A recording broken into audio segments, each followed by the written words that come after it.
As-tu déjà remarqué toute l'énergie que l'on dépense à soigner son apparence et si peu à prendre soin de son mental?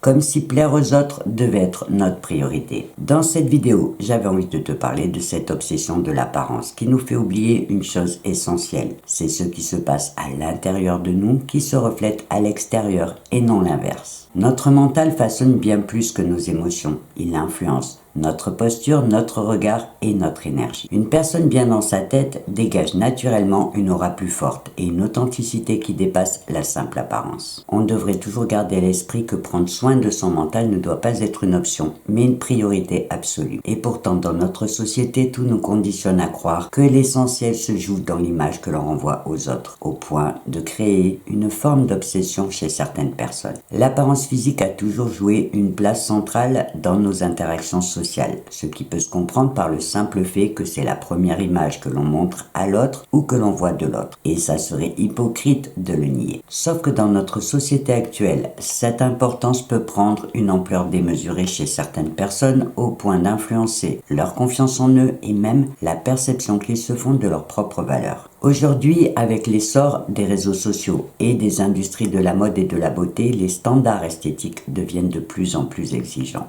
Et le besoin de correspondre à ces normes peut engendrer des troubles de l'image corporelle, une baisse de l'estime de soi, voire même de l'anxiété. L'American Psychological Association a expliqué qu'une exposition répétée à ces idéaux de beauté véhiculés par les médias favorise une pression sociale constante. Beaucoup de personnes cherchent à atteindre cette perfection esthétique en pensant que ça leur amènera la confiance et le bonheur, mais en oubliant que ce besoin constant de validation finit par créer un paradoxe. Plus on cherche à plaire aux autres et plus on s'éloigne de soi-même. Le problème, c'est que cette quête perpétuelle d'un idéal inatteignable nous pousse à nous oublier. Des études sur le sujet démontrent que les personnes qui se focalisent uniquement sur leur apparence souffrent de plus grandes insécurités, d'une peur sociale plus importante et finissent même par oublier ce qui les épanouit vraiment. Parce qu'en réalité, la confiance en soi ne peut pas venir d'un miroir, mais d'un état d'esprit serein et stable. Tout comme le vrai charisme d'une personne ne peut pas venir d'un physique parfait, mais d'une confiance authentique qui découle d'un équilibre intérieur. Le pire,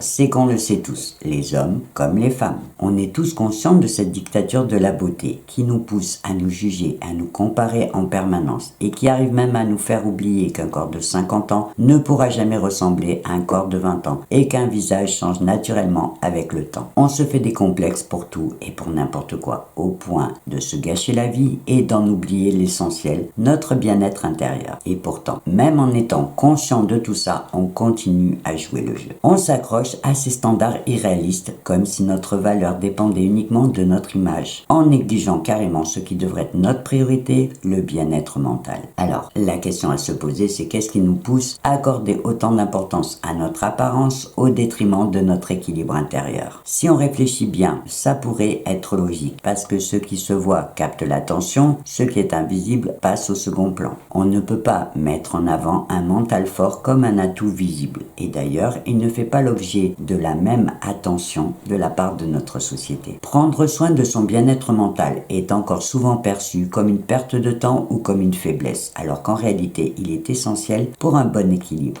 Les recherches en neurosciences démontrent que notre état mental influence directement notre énergie, notre concentration et notre gestion des émotions. Par exemple, des études ont démontré que la pratique de la méditation ou de la pleine conscience réduisent significativement le stress et augmente la production de dopamine, l'hormone du bien-être. Un état d'esprit apaisé est bien plus puissant que n'importe quelle amélioration physique parce qu'il affecte tous les aspects de notre vie, nos relations, notre productivité et notre bien-être au quotidien. Pourtant, on préfère souvent masquer son mal-être derrière un sourire soigné et une tenue impeccable plutôt que d'affronter ses émotions. Le problème, c'est que négliger sa santé mentale peut avoir des conséquences plus graves qu'on ne l'imagine. Anxiété chronique, troubles du sommeil, perte de motivation, voire dépression, sont autant de symptômes qui résultent d'un déséquilibre prolongé. Il faut donc changer de perspective et comprendre que prendre soin de son mental ne doit pas être une option, mais une nécessité. Parce qu'une qu'une bonne santé mentale permet non seulement d'être plus heureux mais aussi plus fort face aux défis du quotidien. En clair, un mental solide est la clé pour un épanouissement durable. L'objectif de cette réflexion n'est pas de rejeter l'importance de l'apparence, mais juste de te pousser à remettre de l'ordre dans tes priorités pour replacer ton bien-être intérieur au centre de tes préoccupations. Lorsqu'on cultive un esprit sain, tout le reste suit naturellement. Il est donc essentiel de revoir nos habitudes et d'intégrer de nouvelles pratiques qui favorisent un équilibre durable. Et bien sûr, il ne suffit pas d'y penser, il faut agir. Par exemple, en instaurant des moments de calme, de réflexion et de détente dans ton quotidien. Tout comme on prend le temps de se préparer chaque matin, il faut intégrer à son quotidien des rituels qui favorisent le renfort du mental. Il faut aussi apprendre à se détacher du regard des autres. Ta confiance en toi ne doit pas dépendre de likes ou de compliments. Et pour ça, il va te falloir travailler sur ton estime personnelle qui va te permettre de gagner une force intérieure qui ne vacillera pas au moindre jugement de l'autre. Enfin, il faut investir dans ton développement personnel. Apprendre, t'enrichir intellectuellement et émotionnellement vont te permettre de te créer des richesses intérieures qui dépassent la simple apparence. En mettant ta santé mentale au centre de tes préoccupations, tu vas réaliser que ton apparence devient alors l'extension naturelle de ton bien-être intérieur. Ce n'est plus un masque que l'on se force à porter pour plaire aux autres, mais une expression libre et authentique de ton propre équilibre. Alors pour conclure sur le sujet, je te dirais d'abord de ne jamais oublier que ton apparence extérieure n'est toujours que le reflet de ton état intérieur. Il ne s'agit évidemment pas de renoncer à soigner son apparence, mais juste de comprendre que c'est notre équilibre mental qui donne du sens à ce que nous projetons à l'extérieur. Lorsqu'on se sent bien dans sa peau, on dégage une énergie, une force et une confiance naturelle qui surpasse l'esthétique seule. Alors plutôt que d'investir toute ton énergie dans ce que les autres voient,